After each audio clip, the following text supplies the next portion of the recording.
Hello, everyone. Welcome to Cyber Inspiration Podcast.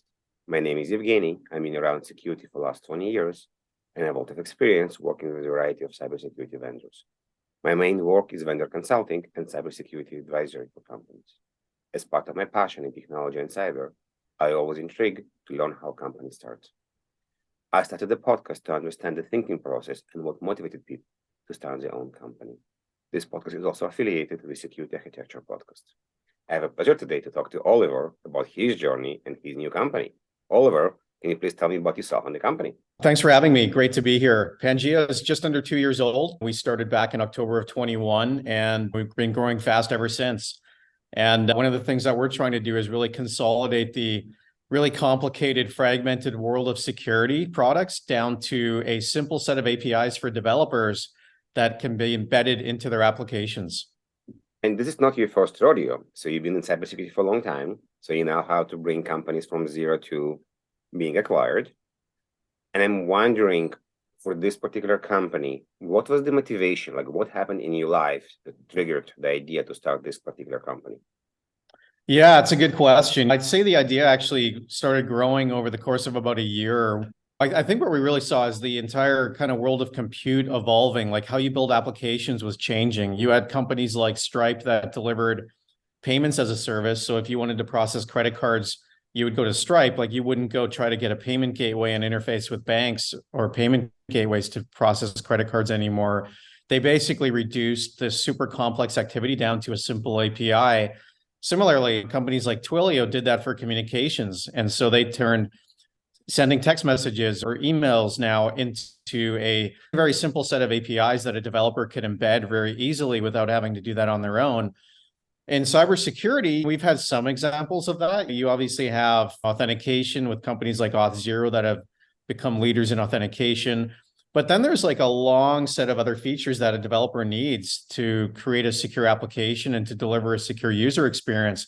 Everything from audit logging to secrets management, to authorization, to authentication, to entitlement and licensing management, scanning files to see if they're malicious, checking user-generated content to see if it contains PII. There's almost an endless list, right, of these security building blocks that a cloud app needs, and there wasn't a place to get them. So we really saw an opportunity to take this model that was really successful in other verticals like payments and communications and apply it to cybersecurity. And interestingly enough, some of these pieces existed, but they didn't exist in one place, right? So you'd have to go to a variety of open source and a bunch of different vendors to get these functions today. So if we could provide one place, a single source for a developer to get them, wouldn't that be powerful? And that's really where the name Pangea came from, is that concept of like kind of consolidating the entire world of cybersecurity into a simple set of APIs. This is a very good idea, and I hope a lot of companies will not try to develop this by themselves and actually use a very built system already. How was the validation process that the idea will kick in and the customers will actually buy what you're trying to sell when you're trying to build? Yeah, look, that's always a good question, right? I think part of that is being when you start a company, it's instinct and gut. You almost have to think of yourself as the ideal customer. Like if I had this today, like would I want to use it? And typically that's where the initial idea comes from, right? Is like our last company, Phantom, where we created the security orchestration and automation space, really came from the concept of, shoot, like, oh, there's all these cybersecurity products, like somebody should tie them together and automate their to events across these products. Similarly, in this case, it's almost like inverting what we did with Phantom, which connected to many APIs. We now see the opportunity to deliver all of these security interfaces from one place. So we had the idea, we believed it would be powerful, and then we kind of proceeded to validate it with a lot of other CISOs and investors in the industry. And almost universally, once people understood that, look, this is like Stripe or Twilio, but for cybersecurity, it was a pretty easy story to tell and a lot of really positive reception across the CISO community. We've now had over 70 conversations with CISOs on the concept and almost universally positive, even though the CISO is not the buyer for this, the development team is. They still have a role typically in endorsing what engineering is doing in terms of building a secure product. They may or may not run the AppSec team. They may or may not have budget authority or ability to buy for these products for the development team, but they still have a vested interest in protecting their companies. For the people that are listening and want to start their own company, what would you recommend to find and validate the idea for the CISOs? Because we all know CISOs are busy people. They're not going to just take the call from anyone. Yeah, look, it's gotten tough, right? I mean, a number I heard recently is there's 3,300 cybersecurity companies now.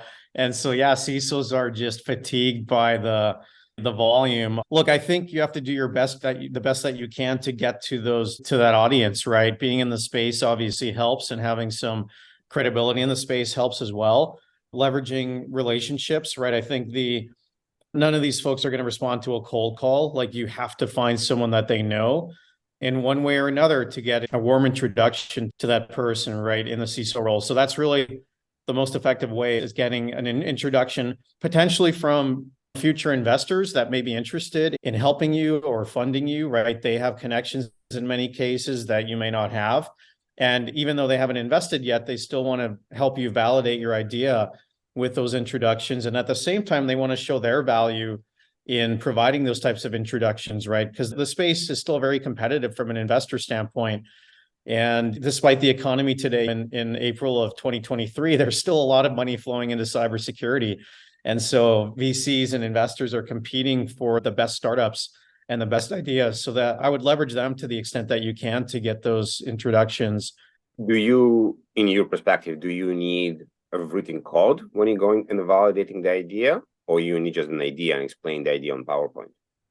Look, I think code helps, right? If you've already built something, that's great. I don't think it's necessarily required. Our last company, like, we built that. We didn't really have any code in the first year, but through our investors and through relationships, we had many CISO conversations. And it was really more about, look, this is the vision. If it existed, would you use it? Right. And that ultimately seeded this whole idea of, like, how do you automate cybersecurity operations? And it raised a lot of questions on, well, shoot, do we want to automate these decisions? And what if we're automating the wrong decision? Do you want to do it faster? And a lot of great feedback, right? Even before we had a product. But then when we had a product, it validated the vision and reaffirmed that, okay, this team can build it. It's now a legitimate, credible idea. Because you could imagine, right, now in the world of AI, imagine like AI trying to manage the security of your infrastructure, your environment, right? That's probably the next step. There's a lot of fear in anything that makes decisions automatically. So that validation really helped. And we didn't have a product in that case. With Pangea, we're finding having a product is really necessary, because we're solving an immediate problem that if we don't have the tools available, then it's really somewhat of a moot conversation, because we need to be talking to the development team. We need to catch them at the time where they actually have a problem that we can solve, versus we're trying to sell you another traditional enterprise security product, right? We're selling APIs now and security services, just like AWS. While we're not really going to technical aspects a lot on this particular podcast at Cyber Inspiration, this is where we have Security Architecture podcast, I'm wondering, for your particular case, is your product only for new companies, or existing companies can switch on what they do and move to your product? Yeah, it's really a combination of both. Obviously, new companies are a great place to start because they don't have anything and it's a clean slate, right? So if you're building a new cloud application from scratch, you need to essentially have authentication, authorization, logging, secrets management, and all of these functions, or else you won't be shipping a cloud product that any enterprise would buy from you. But the second aspect, though, is that, look, if you're an existing company and you either are migrating to the cloud, which a lot of traditional Fortune 1000s are still, have a lot of legacy apps that need security embedded in them as well. So there's an opportunity there. And then also, look, apps are constantly growing. They're always adding new functions. Like if you're dealing with user file uploads, you want to make sure those are secure. If you're dealing with user-generated content, you want to make sure that doesn't contain any malicious artifacts or IOCs in that data. So I think as you're building a new product, like it is a good question, because like just because you build it doesn't mean they'll come, right? You need to find the customer at kind of the right point in time when they have a pain point or some kind of a trigger event that is leading them to look at you as a solution, right? And in our case, it's around needing to embed security into their application, whether it's new or existing or evolving, in all of those cases. In other cases, there are things working around and moving around the industry that are forcing trigger events. Like compliance is this ever evolving world, right? Where you've got 50 countries working on data sovereignty laws, and almost every state is working on different privacy laws. So as a developer, like how do you even imagine how to deal with that problem? Like you really, first of all, you don't care, right? You just kind of want it to go away because you want to write cool code. But secondly, like there's no way you're going to learn about this evolving like compliance landscape. So if there's a way to get services that are already compliant out of the box and evolve, wouldn't that be great, right? So those are, I guess, different examples where I've seen like new products kind of fit in. But then there's examples of where you build it and people, it's so busy already, like nobody's going to come, and you can try the hard as you can and even burn as much money as you can, and they're still not going to come because it's a really crowded space. It's a really crowded category. And to differentiate yourself or distinguish yourself is really difficult. What is the secret about hiring people? Do you have an approach? Do you have a company culture that they need to adapt to, or you want to kind of figure out if they're going to meet the company culture? Yeah, no, that's a great question. We have a set of company principles that we kind of go by that are focused on hiring and firing, right? It happens if someone doesn't fit. And it comes down to like a variety of attributes. We break them into 4 categories. One is the team itself. We expect people to be transparent and trustworthy, accountable and committed, respectful and humble, right? We don't want any big personalities or attitudes, especially in the early team, right? Everyone really needs to have like a super high EQ, be able to work together effectively. The second one is leadership, right? Management is really flat, and anyone in the company should be able to talk to anyone else, right? Having like a complex org structure really doesn't make sense. And we're even seeing that now, right? In some of the FANG companies, as they're trying to flatten that middle management layer out of the company. Clear communication, obviously super important at all levels. Teamwork, making sure the team's working really closely together. Innovation is the third category. Really finding people that are willing to take risks and have proven that they're able to innovate, think outside of the box and like create the future versus just listening to requirements and customer feedback and iterating. Because that's really the hard part of a startup, is that I'd say initially most of your innovation is coming from your own instinct as a founder or the founding team on what you would want to use or what that product should look like versus like detailed customer feedback, because you don't have a product yet, right? And it's hard to get people to really commit to sitting down and spending like a lot of time with you. You want people that are urgent and driving and driven, and you really want to put your customers first and obviously rely on customer feedback versus on your competitors and trying to react to what they're doing. And that's obviously a big Amazon principle as well. And then the fourth category is really culture, right? Finding people that are genuine, authentic, that are learning and also teaching others, right? Because you learn by teaching and helping others to get better. And then having a sense of humor, right? This should be fun and we should make it fun. It's serious, obviously, like it can get really serious, but we want to try to make it as fun as possible. I think it's a very good point. You mentioned interesting things about innovation and how it should come. And many times you're going to a customer with a product already, and the customer says, I want this feature. So what do? Chicken or the egg? Do you tell us, yes, we have this feature and going back and developing quickly? Or you being basically trustfully, yeah, guys, we don't have this feature, but we're happy to develop for you if you're going to buy the solution? What's your approach? Yeah, I think, look, the latter. I think being trustworthy, honest, and transparent is really the way to go here. I mean, it's really hard to build. If it's like a super simple feature and you could build it overnight, that's one thing, but most things are not that easy. So you want to really be able to go and build it correctly, come back and impress them with, hopefully you're building it quickly, right? But it depends on, I think, on the size of the feature and how complex it is. Thank you. Is there a secret, or is there a new way how to approach this task management? Because there's a lot of stuff that are urgent and everything needs to be done. Like, what do you personally do to make sure you prioritize what's more important? Yeah, it's interesting, right? Because my typical day is I get probably dozens of emails of other companies trying to sell me things, right? And there was a time where I used to respond, and say no thanks. Like you don't even have time for that anymore. And I don't think it's rude to just delete those emails, right? Because it's trying to contact hundreds or thousands of people a day with that approach. So you have to kind of pick your battles and decide, like, who are you going to reply to? Where are you going to spend your time? Like, managing your mailbox is one thing, right? Like, there's a lot of emails that simply don't need a response and that don't require action. It should be obvious what requires your attention, right? There's always going to be something that's a high priority, that's either an urgent issue, whether it's a technology issue or a people issue or a customer issue. Obviously, you want to prioritize customers above everything else and make sure that you're solving customer problems and focused on the customer at all times. And then your people and your team probably second, right? Making sure if there's an issue, you solve that, those issues and make sure the company's running smoothly. And then focus on the product requirements. Choosing where to focus on the product side is typically driven, again, by a combination, and early on by a combination of instinct and customer feedback, right? I think you want to mix those two because you won't necessarily have a ton of early customer feedback until you have a product and you have people using it, right? But you should definitely have a design partner program, right? These are people like early adopters, early companies that you verbally have talked with about helping you, briefing them, let's say every few weeks, every few months on product requirements, what the product's going to look like, with the intention that they may one day become a customer.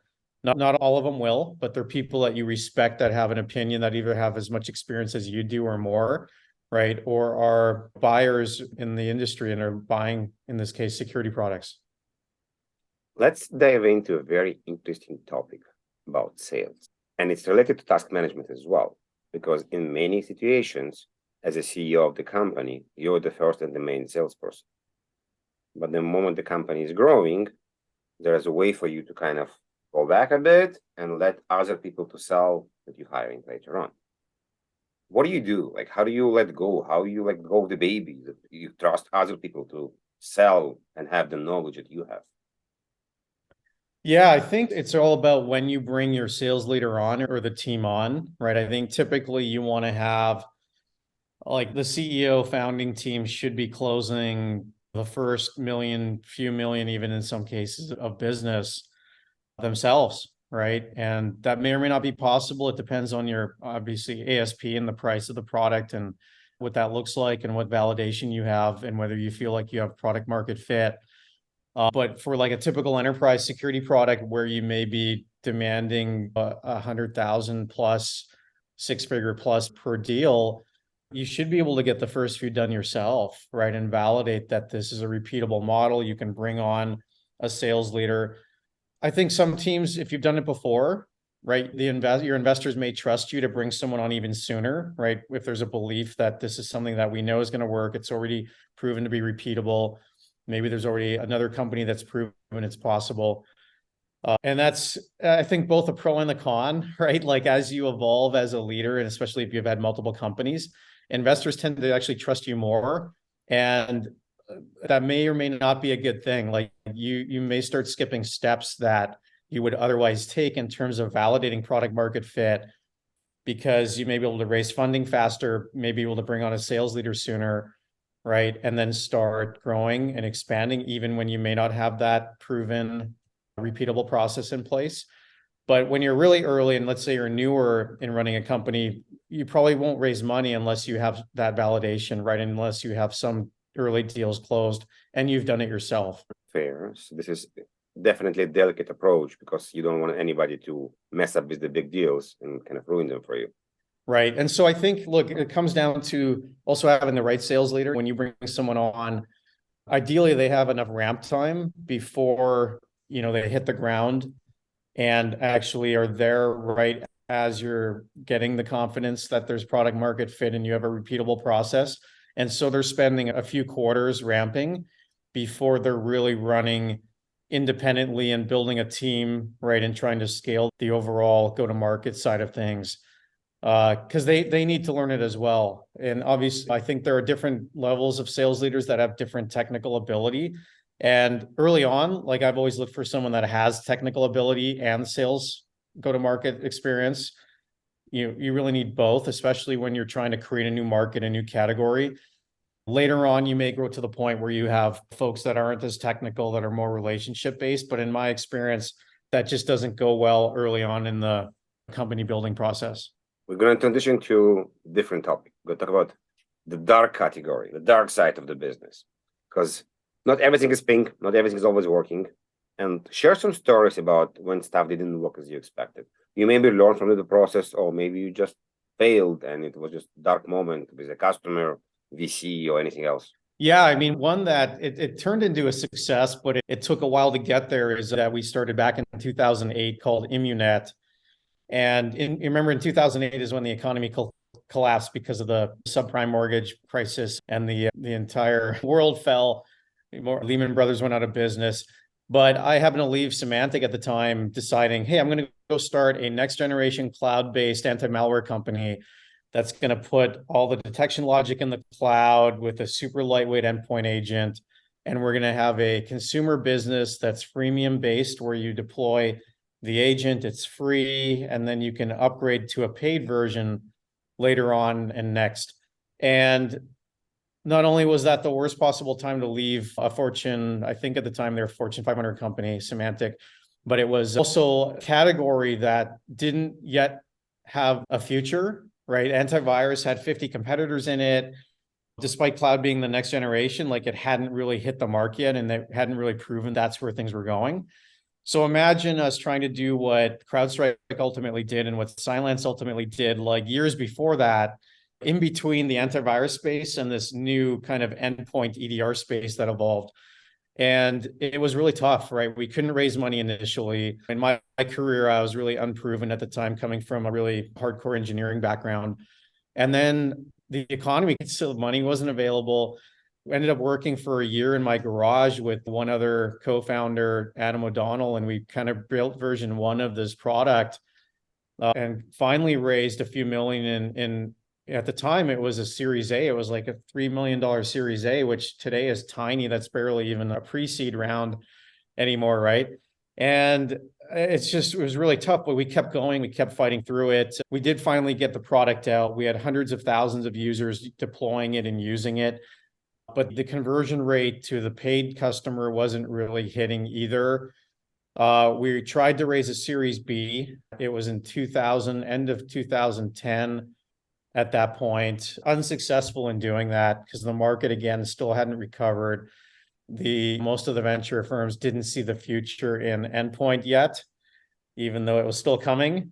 And we decided to exit the company to Sourcefire. And, to Marty's credit, Marty was the CEO at Sourcefire, Marty Roush, the founder and CEO, and he really saw the opportunity to take the tech that we had and turn it into an enterprise product that we then sold to the enterprise customer as an endpoint component to the Sourcefire brand and the Sourcefire vision. And so it ultimately landed in a great place. They got a great deal for the company. Like, everyone actually did well. Like, we made some money as founders as well, but it wasn't a huge success, right? We expected to build this multi-billion-dollar company and it was going to be great. But fortunately, we hadn't raised that much money to the point where, an exit of 21 million, which by today's standards is small, right, still resulted in everyone doing well and coming out of that above water. So it can be really tough. And ultimately, like, at that price range, like, a technology deal can still happen, fortunately, right, for raw pure technology. But if you start raising money beyond that and really going into this larger valuation that you'll never reach, that's when you start limiting your exit options. So it really, I think, taught me that you want to maintain that exit optionality by controlling your valuation and not getting too far ahead of your skis. Thank you. For Oliver personally, when you have a bad days, when you're not in the mood, like, what do you do to come back? What is your meditation, or what is your sanction kind of recover? Yeah, it's always exercise. I mean, cardio and some weights. Like, I think it just burns off the mental, like, I think everyone needs that, especially in these high stress situations, right? You can't do this type of work without having some outlet. And I mean, you could go to drinking heavily, but that doesn't really help. So I think exercise is the main thing that really helps. It just gets rid of the stress, obviously makes you feel better, more confident, healthy. Great. Oliver, thank you very much. Really happy to listen to your story. We work in the past together. Hope we can work together in the future as well. Thank you very much. Thanks very much. Take care.